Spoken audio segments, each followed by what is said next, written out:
La famille Martin. La politique dans les repas de famille. Pour faire brancher, ça parle politique, d'histoire politique. Non, tout ça, c'était bon pour la bourgeoisie du 17e. En fait, ça parle des histoires des politiques, de people litique. Voici Ludo, jeune idiot tendance tout dans l'iPhone et rien dans la tête. Il aime à dire qu'il votera UMP. Il trouve, comme les journalistes de TF1, qui ont l'occasion de s'entretenir avec tout le panel politique, que la droite est la meilleure réponse à la crise. La crise qui ne l'ébranle pas trop dans son école de commerce à 15 000 euros l'an. Lui, c'est Jean-Claude, l'oncle de Ludo, cadre dont l'utilité ne dépasse pas celle de l'objet.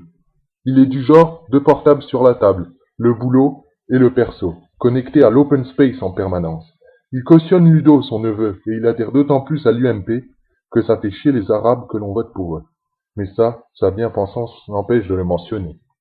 Poursuivons avec une institutrice, Suzanne, la mère de Ludo, qui trouve que Jean-Claude est un con, un beauf, mais plein aux as.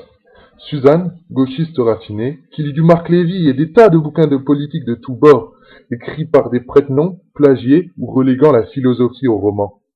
Oui, tous ces livres qui ne sont pas faits pour être lus, mais élus, et passés à la télé pour impressionner des cons comme Jean-Claude.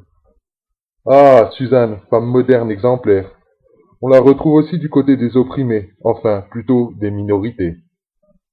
De SOS Racisme, elle a gravi une étape en rejoignant Stop Contrôle aux Facettes, dès la jeunesse de ce mouvement financé par le milliardaire Soros, pour, pour plus de solidarité avec les minorités.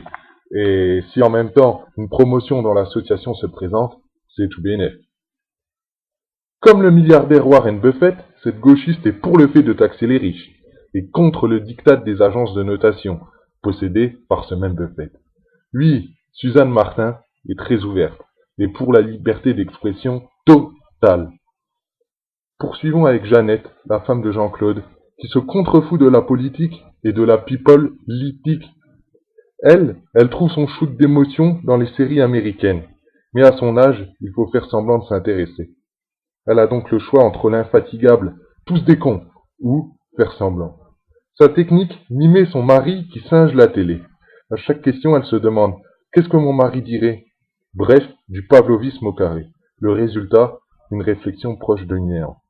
On demande alors l'avis de Nicolas, fils de Jean-Claude et Jeannette, cousin de Ludo, qui ne semble pas manifester beaucoup d'intérêt non plus pour le sujet. Scotché sur son iPhone, il remplit son interrogatoire quotidien et vérifie celui des autres via Facebook. Il envoie le tout à la CIA. Enfin, pour esquiver la question, il ne peut se permettre de montrer son désintérêt. Il aurait le droit à un énième « Tu sais, la politique c'est important ». Il tente alors le tout pour le tout. Vive le FN. Les autres prennent alors un air autant inquiet que menaçant. Peut-être que c'est ça le front républicain. Allez, c'est le moment d'enfiler sa tunique de résistant à la vitesse de la lumière, mais avec 70 ans de retard. Mais tu ne te rends pas compte? Heureusement, il détend l'atmosphère en affirmant que c'était pour blaguer. Suzanne le reprend. Malgré la liberté d'expression, on ne peut pas rire de tout.